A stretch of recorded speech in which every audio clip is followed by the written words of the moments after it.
Marilyn Monroe was such an example of someone who looked out there. She believed, if I become rich and famous and beautiful, then surely I'll feel lovable. Fame, riches, validation. We look out there to feel good about ourselves. But even if out there loves you, it doesn't really work, because you have to look in here. You have to fall in love with yourself.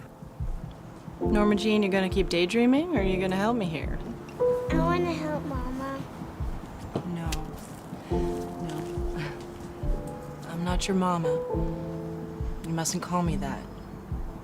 You can call me Aunt Ida. Yes, Aunt Ida.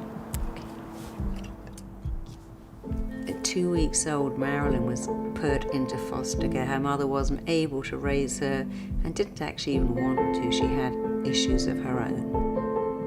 So Marilyn spent her early years with a very nice foster mother, and they go to the park and she'd see children playing. There's a mama, and there's a mama, and there's a mama. But I haven't gotten a mama. Oh, Norma Jean, your mama wishes she could be with you, but you can't. And Marilyn knew immediately, I don't have a mama. I'm not like all the other kids. So when Marilyn was still Norma Jean, she had already got a very established belief. I'm not lovable enough. I'll never have what other people have. Now, all right, look. If you're so anxious to go out with girls, why don't you pick out some nice girl like Connie Haynes here? Connie won't go out with me. Yes, I will, Mr. Costello. Yes, I would, Mr. Costello. I had a fight with my family tonight, and I want to disgrace them. Norma Jean! Tell you, Abbott, there's no use. What are you doing? You need to get ready for school. I'm practicing. I want to be in the pictures. What on earth would you want to do that for? Because if you're in the pictures, you're famous. When you're famous, everyone will love you.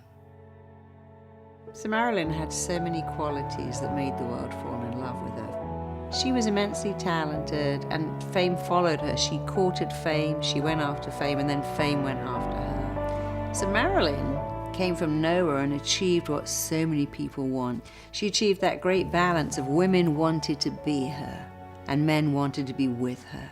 But because she didn't believe that she was enough, she found herself drawn to relationships with men that didn't value her. Marilyn's husband, Joe DiMaggio, wanted to possess her completely, but she was a sex symbol. And so she found herself in romantic roles with other men, and this eventually tore the marriage apart. The temperature is rising, you certainly can. Hi, Joe. Didn't that look good? Marilyn, I think we did enough for today. I'll see you at the studio tomorrow. Yeah. Thank you very much. Of course. Thanks, Joe. Bye, Marilyn. Bye. What the hell was that? Well, it's nothing, Joe. He's just my instructor. Well, you're my wife. Don't forget it.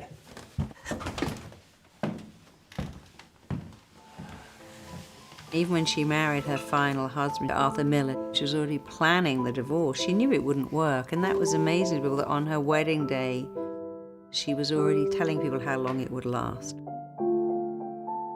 No matter how you try to show someone that you're lovable, people can pick up when you don't love yourself. It's why so many beautiful women and beautiful men appear to get left when they seem to have it all.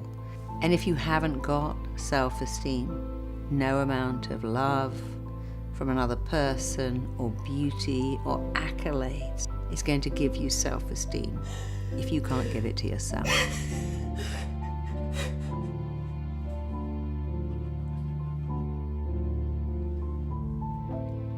So Marilyn's life as a cautionary tale is an interesting tale. We can only learn from people like Marilyn and go, wow, I can see exactly where her thinking went wrong.